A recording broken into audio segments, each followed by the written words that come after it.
Despite the endlessly presented mint footage, government-created money typically accounts for less than 5% of the money in circulation. More than 95% of all money in existence today was created by someone signing a pledge of indebtedness to a bank.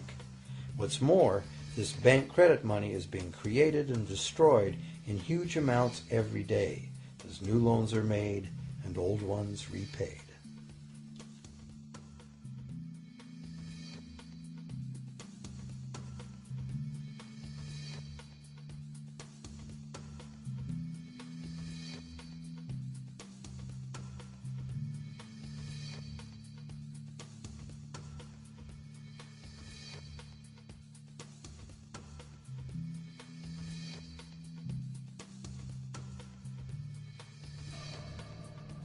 Banks can only practice this money system with the active cooperation of government. First, governments pass legal tender laws to make us use the national fiat currency. Secondly, governments allow private bank credit to be paid out in this government currency. Thirdly, government courts enforce debts. And lastly, governments pass regulations to protect the money system's functionality and credibility with the public, while doing nothing to inform the public about where money really comes from. The simple truth is that when we sign on the dotted line for a so-called loan or mortgage, our signed pledge of payment, backed by the assets we pledge to forfeit should we fail to pay, is the only thing of real value involved in the transaction. To anyone who believes we will honor our pledge, that loan agreement or mortgage is now a portable, exchangeable, and saleable piece of paper. It's an IOU. It represents value and is therefore a form of money. This money the borrower exchanges for the bank's so-called loan. Now, a loan in the real world means that the lender must have something to lend. If you need a hammer, my loaning you a promise to provide a hammer I don't have won't be of much help. But in the artificial world of money, a bank's promise to pay money it doesn't have is allowed to be passed off as money, and we accept it as such.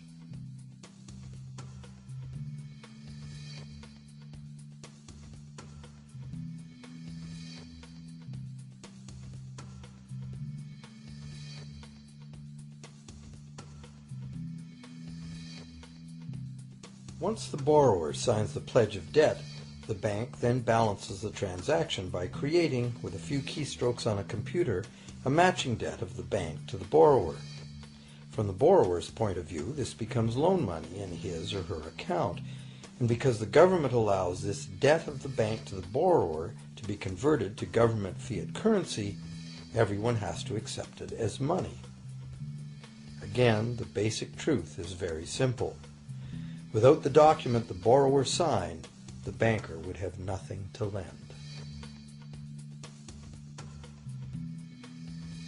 Have you ever wondered how everyone, governments, corporations, small businesses, families, can all be in debt at the same time and for such astronomical amounts? Have you ever questioned how there can be that much money out there to lend? Now you know. There isn't. Banks do not lend money.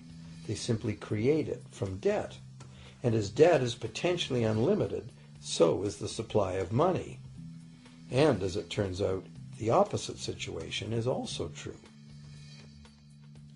Isn't it astounding that despite the incredible wealth of resources, innovation, and productivity that surrounds us, almost all of us, from governments to companies to individuals, are heavily in debt to bankers? If only people would stop and think, how can that be? How can it be that the people who actually produce all the real wealth in the world are in debt to those who merely lend out the money that represents the wealth? Even more amazing is that once we realize that money really is debt, we realize that if there was no debt, there'd be no money.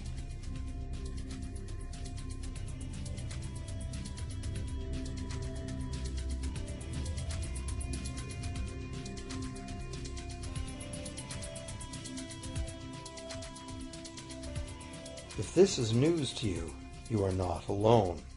Most people imagine that if all debts were paid off, the state of the economy would improve. It's certainly true on an individual level. Just as we have more money to spend when our loan payments are finished, we think that if everyone were out of debt, there would be more money to spend in general. But the truth is the exact opposite. There would be no money at all. There it is. We are totally dependent on continually renewed bank credit for there to be any money in existence. No loans, no money, which is what happened during the Great Depression. The money supply shrank drastically as the supply of loans dried up.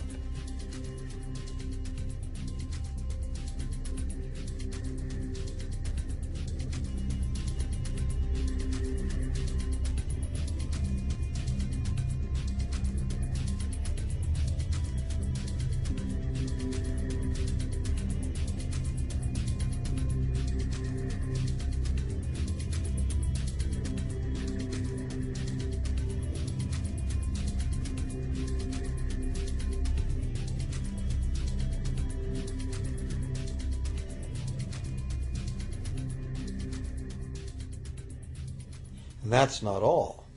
Banks create only the amount of the principal. They don't create the money to pay the interest. Where is that supposed to come from? The only place borrowers can go to obtain the money to pay interest is the general economy's overall money supply. But almost all that overall money supply has been created exactly the same way as bank credit that has to be paid back with more than was created. So everywhere there are other borrowers in the same situation, frantically trying to obtain the money they need to pay back both principal and interest from a total money pool which contains only principal. It is clearly impossible for everyone to pay back the principal plus interest because the interest money doesn't exist. This can even be expressed by a simple mathematical formula. The big problem here is that for long-term loans, such as mortgages and government debt, the total interest far exceeds the principal. So unless a lot of extra money is created to pay the interest, it means a very high proportion of foreclosures and a non-functioning economy.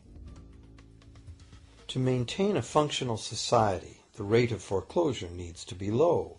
And so, to accomplish this, more and more new debt money has to be created to satisfy today's demands for money to service the previous debt. But of course, this just makes the total debt bigger, and that means more interest must ultimately be paid, resulting in an ever-escalating and inescapable spiral of mounting indebtedness.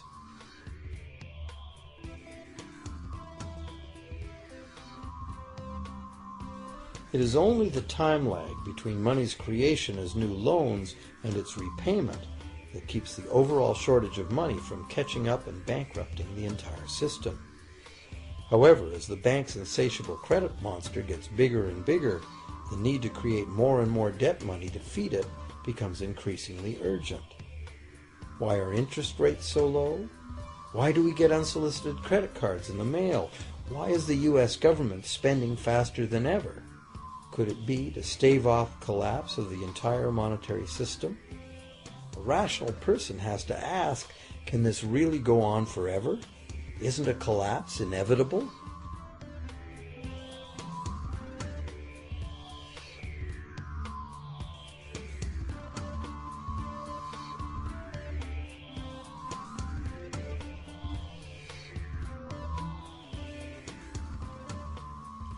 Money facilitates production and trade.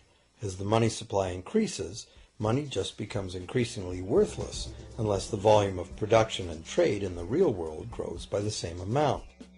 Add to this the realization that when we hear that the economy is growing at 3% per year, it sounds like a constant rate, but it's not. This year's 3% represents more real goods and services than last year's 3% because it's 3% of the new total. Instead of a straight line, as is naturally visualized from the words, it is really an exponential curve getting steeper and steeper. The problem, of course, is that perpetual growth of the real economy requires perpetually escalating use of real-world resources and energy. More and more stuff has to go from natural resource to garbage every year, forever, just to keep this system from collapsing.